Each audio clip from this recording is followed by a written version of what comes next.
أما بعد فأعوذ بالله من الشيطان الرجيم.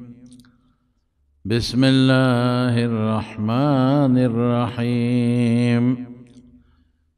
يا أيها النبي إنا أرسلناك شاهدا ومبشرا ونذيرا وداعيا إلى الله بإذنه وسراجا منيرا.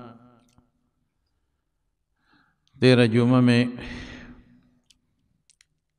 دغه دین د خاطر د رسول الله صلی الله علیه وسلم په مبارک وجود چې کم تکلیفات تیر شوي دي د هغې بیان څه مختصر کړی او ما درته ویلي وو باقي خبرې به مې انشاءالله آینده جمعه کې درته بیان کړم چې الله پاک دا کم دین او اسلام مونږ ته را رسولی دی دا په ډېرو لویو تکلیفونو را رسېدلی دی. دا دې دپاره دا خبره کوم چې ستاسو زړه کې د دې دین قدر پیدا شي او تاسو زړه کې دا سوچ پیدا شي چې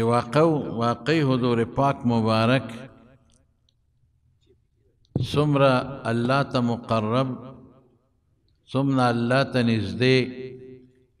څومره الله ته خوښ، او بیا هم هغې باندې د دغه دین دپاره څومره تکلیفونه تیر شوي دي. لہذا زمونږ دا دین او د اسلام او شریعت دا زمونږ نه څه غواړي، مونږ به دې سره څه کوو. او بیا یوازې حضور پاک نه د هغه په ملګرو څومره تکلیفونه تیر شوي دي او څومره په سختو باندې هغې د دې قرآن او د دې دین خدمت کړی دی. یو ځل حضرت علی رضی الله عنه په مجلس کې صحابو نه یو تپوس وکړ، وی هغه انسان راته وښایه چې هغه ډېر لوی بهادر څوک دی، لویه بهادري د اسلام په خاطر په چا کې وه، شجاع بهترین بهادر څوک و. صحابه ورته ویې ته واقعي کہ حضرت علی رضی اللہ عنہ یقیناً لوی بہادر په یو میدان کې چې ته رستو شوی نه دی، په یو جنگ کې چې ته د حضور پاک نه رستو شوی نه دی، حتی د خیبر هغه قلعه چې ډېره زیاته سخته وه، انتهایی سخته، او صحابو هغې باندې ډېر لوی محنت او کوشش وکړه چې دا مونږ فتح کړو، او صحابه پکې ډېر زیات زخمیان شو، چا نه شو فتح کولی. او حضور پاک د شپې نه یو پیشنګویي ورکړه، وی سار وختي به دا قلعه هغه څوک فتح کوي یحب الله ورسوله ويحبه الله ورسوله، چې دی به الله او رسول سره ډېره مینه کوي او الله او رسول به د سره مینه کوي، ابه فتح کوي. دا پیشنګویي شوه، خولې مبارکې نه خبره ووته، لوی منقبت دی چې دا چا هم فتح کړه نو بس د پیغمبر مبارک د وینا مطابق د سره د خدای او د رسول مینه ده او د الله او رسول سره مینه ده. سحر وختي صحابه د رسول الله مبارک مخکې داسې تېرېدل، دې دپاره ځان یې ښه حضور پاک ته چې ما ته ووایي چې ورځه، ما ته ووایي چې ته مې مشر کړې، ما ته ووایي چې ته مې د فوج مشر کړې ورځه. ولې؟ ځکه پته پیشنګویي وه چې سبا به فتح کېږي، او هغه کس چې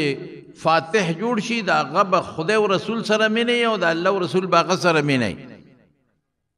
نو صحابه ټول مخکې تېرېدل چې دا صفت مونږ ته میلو شي، دا منقبت مونږ ته میلو شي. نو رسول الله مبارک وفرمایل این علی بن ابی طالب، دا ابو طالب زوی علی څه شو؟ وی صاحب د هغه خو سترګې خوږ دي، وی اواز کې وته. نو حضرت علی راوغوښته د سترګو آشوب چشمو سترګې خوږ وې نو رسول الله مبارک د ټولو نه مخکې خو هغه له سترګې دم کړې او چې سترګې دم کړې حضرت علی وی داسې الله جوړ کړم لکه چې زما په سترګو اډو بیماري چېته نه وراغلې بیا توره ماله راکړه چې دا واخله زه ورځه پې مې صاحب هغې پورې ورسره جنګ وکړم چې یې مړه کړم یا علاقه فتح کړم وی صبر وی د ټولو نه مخکې ته الله توبله او اعلان ورته وکړه چې الله یو دی او ما ورته یاد کړه چې دا د خدای پیغمبر دی نو که دی ومنله نو پرېږدې د غږ ورته مه کوه که یو قسم ستا په وجه خدای مسلمان کړي دا ستا دپاره د ډېرو قیمتي مالونو نه بهتر شی دی او که ایمان یې راونړه نو بیا شروع پې کوه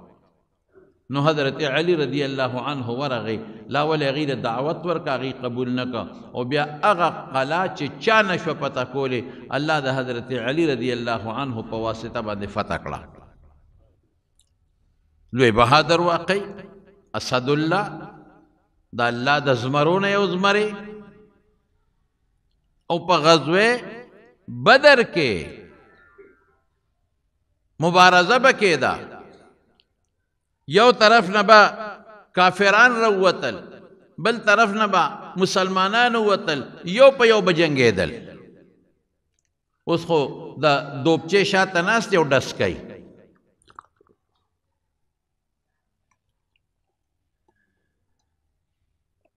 وی د بادر یم بادر دغه و چې تورې سره به میدان ته وته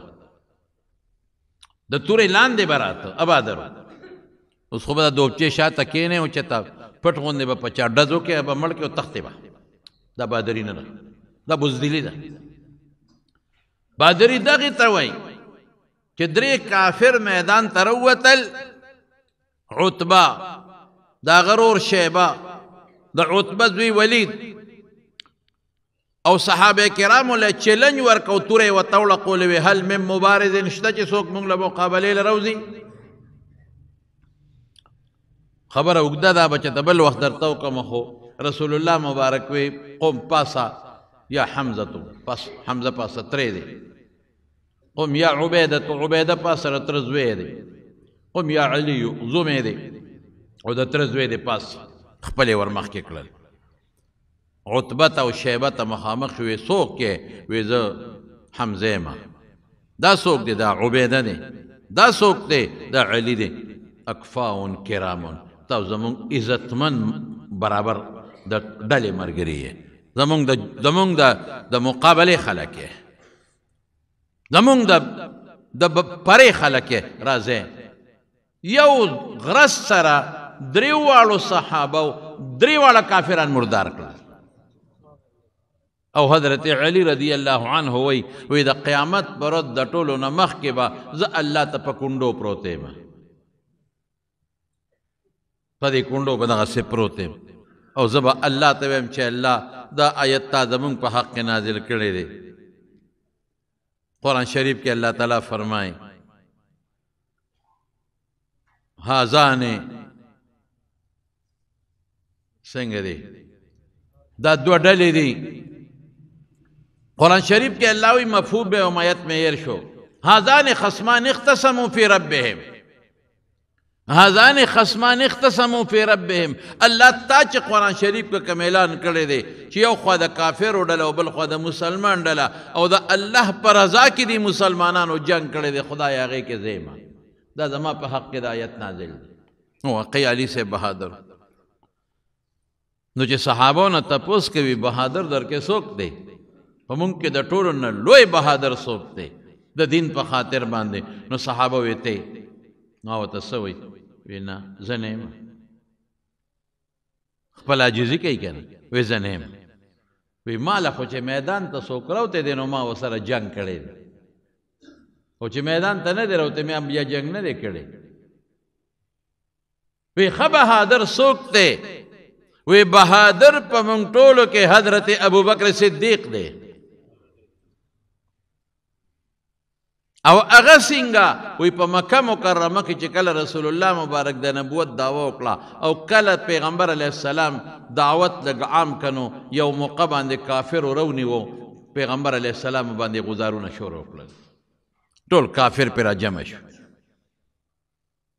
څوک په یو طریقه څوک په بله طریقه څوک په بله طریقه څوک په بله طریقه او رسول الله مبارک ته سوی اتجعل الآلهة الها واحدا ته چې نور خدایان نشته یو خدای دی او داسې په پیغمبر علیه السلام غزارونه شروع کړل او د دنیا د مکې کافر پر راغون شو په پیغمبر علیه السلام په وهلو شروع کړه وی قسم په خدای که ما کې جرأت و چې زه ورشم ما کتل سترګونه مې اوښ کې به یې دې سمې کولی نه شو دې کې حضرت ابوبکر خبر شو په یو منډه ورغی او چې په منډه ورغې څنګه نو په دې کافرو په دې منځ کې ورننوته چاله به یې لته ورکوله چاله به یې سوک ورکو چاله به یې موکه ورکوله ټول کافر یې د پیغمبر علیه السلام نه اخوا کړل څوک به یې سینه کې په موک واو اخوا به یې غورځو چاله به یې لته ورکوله اخوا به یې غورځو څوک به یې مری نه نیو لکه د پهلوان ورغې او ټول کافر یې تتر بتر کړل اخوا یې وغورځول او رسول الله مبارک د لاس نه کلک ونیو هغوی ته څه وایي اتقتلون ویلکم افسوس دی تاسو اتقتلون رجلا ان یقول ربی الله هغه سړی وجنې چې نه دنه پیسه غواړي نه دنه بادشاهي غواړي نه دنه مشري غواړي صرف دا درته وایي چې زما رب الله دی بل څوک نه دی او بیا یو عجیبه خبره کوي کله چې حضرت موسی علیه السلام په خلاف باندې فرعون او حامان میټینګ وکړ د موسی علیه السلام خلاف فرعون او حامان میټینګ وکړ او فیصله وکړله چې دا موسی وجنو ځکه چې فرعون بادشاه دی او حامان خاص مشیر دی سینیر منسټر لومبی وزیر دی وزیر اعظم یا خاص سړی نو فیصله وکړه چې دا موسی وجنو نو هلته یو سړی وقال رجل من آل فرعون وقال رجل مؤمن من آل فرعون یکتم ایمانه یو مسلمان سړی د فرعون د قوم نه یکتم ایمانه موسی علیه السلام باندې ایمان خو ایمان یې پټاو پټ غوندې مسلمان هغه فرعون او حامان ته څه وایي اتقتلون رجلا ان یقول ربی الله هغه سړی وجنه چې هغه وي رب مې الله دی مه کوئ داسې هسې نه هغه الله ملګري شي اخو الله یادوي هسې نه چې هغه الله ملګري شي او ستاسو تاوان درته ونه رسي نو هغه سړي فرعون او حامان ته هم دقه ټکې ووې اتقتلون رجلا هغه سړي وجنه چې هغه وایي ربي الله رب مې الله دی او دلته ابوبکر د مکې مشرکانو ته ووې اتقتلون رجلا هغه سړي وجنه یقول ربي الله چې رب مې الله دی خو ابوبکر د هغه سړي نه چې هغه فرعون ته ویلي بدر جهاد زیات بهادر دی ولې هغه یکتم ایمانه هغه ایمان پټو ابوبکر ایمان ښکاره کوو هغه سړي د فرعون او د حامان نه خپل ایمان پټو ابوبکر ښکاره مسلمان دی او هغه سړي فرعون او حامان ته صرف د خولې نصیحت وکړو د ژبې نصیحت یې ورته وکړو او حضرت ابوبکر صدیق د ژبې زوره مو چلو د سوک او د لاس او د بوکې زوره مو چلو نو د حضرت ابوبکر صدیق نه بهادر انسان حضرت علی وی ما په دې خپلو سترګو نه دی لیدلی مسند د بزار کې دا حدیث موجود دی دا واقع موجوده ده دې نه تاسو اندازه ولګوئ چې د رسول الله مبارک په جسد اطهر باندې څومره تکلیفونه تیر شوي وړه خبره نه ده او یو صحابي وی دا مکې په بازار کې رسول الله مبارک روانو او خلکو ته به اعلان کو یا ایها الناس قولوا لا اله الا الله تفلحوا دا کلمه وایي چې الله یو دی او شریک نه لري کامیاب بشي او د شاته نه بل یو کسو هغه به خور او کاڼي راغشتل او پر رسول الله مبارک به ویشتل او آواز به کو یا ایها الناس لا تطیعوه ای خلق ګورئ د ده تابعداري ونه کې دې زمونږ لات او منات او عزا ته سپک وایي زمونږ خدایانو ته سپک وایي د ده تابعداري ونه کې ګورې وی ما چا نه تپوس وکړو چې دا مخکې هلک څوک دی دا وروستو څوک دی وی دا مخکې زمونږ په کلي کې یو سړی دی محمد یې نوم دی او د پیغمبرۍ دعوی کړی او دا وروستو څوک دی وی دا زمونږ د قوم سردار دی ابوجهل دی حضور پاک اواز کوي د کاڼي پې ولي او خاورې پې د پاسه لیکن نبی علیہ السلام د هغې نه منې نه شو لګیا دی حق خپل دعوت چلی د چا پروا نه ساتي دین رسی سپي د غاپي به پخپله به چپ شي دقه کافرانو سپو اغپل خدای په بدر کې مردار کړل ختم شو لیکن د رسول الله مبارک راوړل شوي دین ختم نه شو هغه اوچت شو